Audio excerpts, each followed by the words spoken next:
کیسے ممکن تھا کہ وہ قومی اسمبلی اور سینٹ جس میں 80% سے زیادہ ایسے ارکان ہوں جنہوں نے خود یا ان کے آباء و اجداد نے اس ملک کو قرض کی دلدل اور سود کی لعنت میں گرفتار کیا تھا، وہ اپنی حقیقی آقاؤں کے عالمی مالیاتی نظام کے مطالبے کے برعکس اسٹیٹ بینک کی خود مختاری کا بل مسترد کر دیتے؟ پاکستان کی سیاسی قیادت سے جو یہ توقع رکھتا ہے وہ احمقوں کی جنت میں رہتا ہے۔ دنیا بھر کے لیے یہ باعث حیرت نہیں، مضحکہ خیز بات ہے کہ وہ قانون جس کے بارے میں وہ تمام اپوزیشن سیاسی پارٹیاں جن کی سینٹ میں اکثریت ہے گزشتہ ایک ماہ سے لوگوں کو یہ بتانے میں مصروف رہی ہوں کہ اس کے ذریعے پاکستان کی خود مختاری، غیرت اور عزت IMF کے ہاتھوں بیچ دی گئی ہیں، مگر اسے مسترد کرنے کا وقت آئے تو یہ اکثریت ایک دم اقلیت میں تبدیل ہو جائے۔ اس سے زیادہ عبرت کا مقام یہ ہے کہ ایک دن پہلے نعیم اشرف بٹ ایک ٹیلی ویژن پر یہ خبر دے کہ بل پاس ہوگا اور جمعے والے دن ہوگا اور اپوزیشن کے ارکان غیر حاضر بھی ہوں گے، اور اس پیش گوئی کو سچ ثابت کرتے ہوئے کوئی بیمار ہو جائے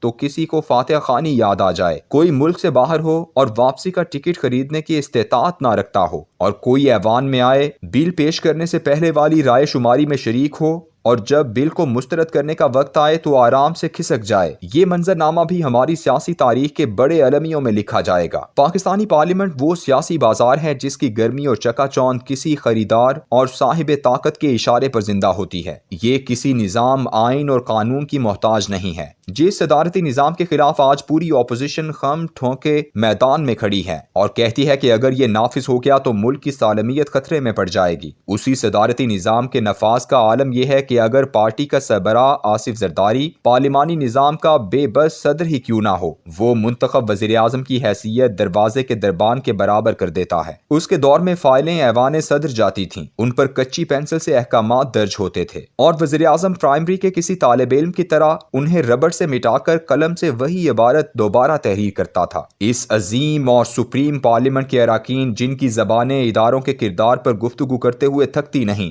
جو روز اس ملک کے سادہ لو عوام کو جمہوریت کے خواب دکھاتے ہیں، وہ اس وقت ایوان میں اپنے تمام تر مفادات، رنجشوں اور نفرتوں کو ایک لمحے میں اچانک بھلا دیتے ہیں جب ایک حیرت زدہ لمحہ آتا ہے، ایسا لمحہ کہ جس ایوان سے وزیر اعظم کے انتخاب میں عمران خان کو 51% ووٹ پڑے، اسی ایوان میں قومی مفاد کے عظیم تقاضوں کی پاسداری کے تحت آرمی چیف کی مدت ملازمت کی توسیع کے لیے 100% ووٹ پڑے۔ بندہ و صاحب و محتاج و غنی ایک ہوئے، تیری سرکار میں پہنچے تو سبھی ایک ہوئے۔ ایسے ایوان کے ممبران کو یہ شکایت زیبا ہی نہیں دیتی کہ ہمیں بہلانے پھسلانے کے لیے ٹیلی فون کالز آتی ہیں۔ اس ملک کی گزشتہ 60 سالہ تاریخ اس بات پر شاہد ہے کہ ان سب کی حالت ہمیشہ فراق کے اس مصرعے جیسی رہی ہے۔ ہم اہل انتظار کے آہٹ پہ کان ہیں۔ فرق صرف یہ ہے کہ ہر چند سال بعد سوئمبر کی رسم سجتی ہے۔ شہزادہ جس کے گلے میں پھولوں کی مالا پہنا دے وہی سہاگن، اور باقیوں کے لیے اگلے چند سال ناکامیوں کا ماتم اور اگلے سوئمبر کے لیے امیدیں، دعائیں،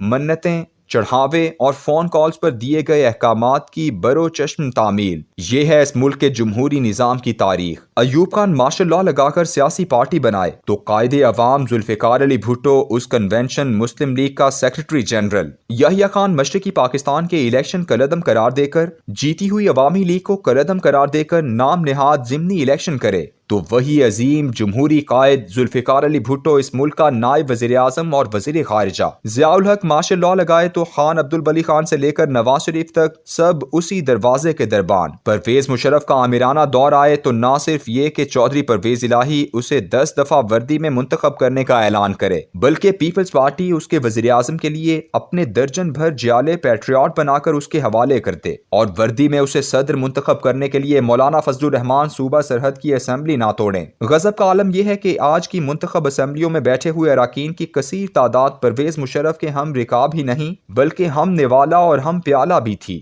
یہ ہے پاکستان کی حلقہ بندیوں والی اسمبلیوں کی جمہوری تاریخ اور ان سب کی جمہوری استعداد۔ ہماری جمہوری تاریخ کا لبادہ ایسے تار تار ہے کہ اس نے پاکستان کی تمام سیاسی قیادت کا چہرہ بھی بے نقاب کیا ہے اور اسی کی خواہش تسلیم و رضا اور حکم کی تعمیل کی بے چینی کو بھی نمایاں کر کے رکھ دیا ہے۔ ایسے میں اگر موجودہ بدلتے ہوئے ہوئے حالات اور مالی صورتحال کی وجہ سے آئین پاکستان کے آرٹیکل 232 کے تحت صدر پاکستان کسی بھی قسم کی ایمرجنسی نافذ کرتا ہے اور جسے 30 دن کے اندر دونوں ایوانوں یعنی قومی اسمبلی اور سینٹ میں اس کی منظوری لینا ضروری ہوگی، تو کیا پاکستان کی موجودہ اسمبلی اور سینٹ اسے منظور نہیں کرے گی؟ جس پارلیمنٹ کے اجلاس میں چند گھنٹوں کے اندر 30 سے زائد بل پاس ہو جائیں، ایسے شور شرابے اور مچھلی بازار میں کیا ایمرجنسی کی منظوری لینا مشکل ہوگا؟ گزشتہ 3 سالوں میں 6 دفعہ ایسے مواقع آئے کہ جب ارباب اختیار نے یہ ثابت کیا کہ جمہوری اکثریت کی کوئی حیثیت نہیں ہوتی۔ شورش کاشمیری مرحوم اپنی تقریروں میں ایک شعر بڑے تم تراک سے پڑھا کرتے تھے: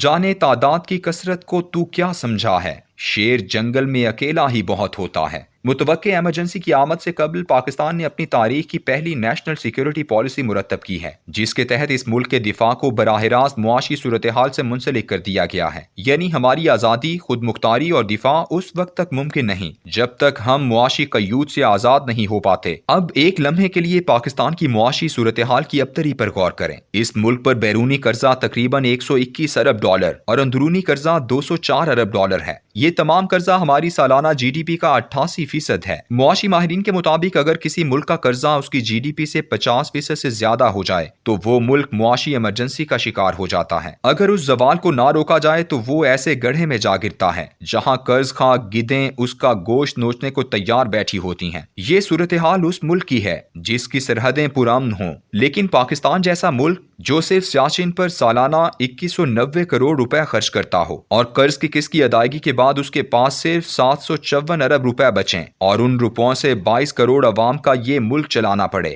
وہاں ایمرجنسی ایک ضرورت بن کر ابھر چکی ہے۔ لیکن کب اور کس وقت اس کا فیصلہ ہوگا، اس سے پہلے ایک بہت بڑے فیصلے کے اعلان کا انتظار ہے کہ ہم اپنی معاشی مجبوریوں کا حل اسی طرح امریکہ کی چوکھٹ سے وابستہ رہ کر کریں گے یا چین کا دروازہ کھٹکھٹائیں گے۔ فروری کے پہلے ہفتے میں وزیر اعظم کا دورہ چین بہت اہم ہے۔ اب جو بھی فیصلہ ہوگا مستقل ہوگا اور لمبے عرصے کے لیے ہوگا۔ خوشحالی لوٹ آئی تو پھر سوچیں گے کہ کیا کرنا ہے۔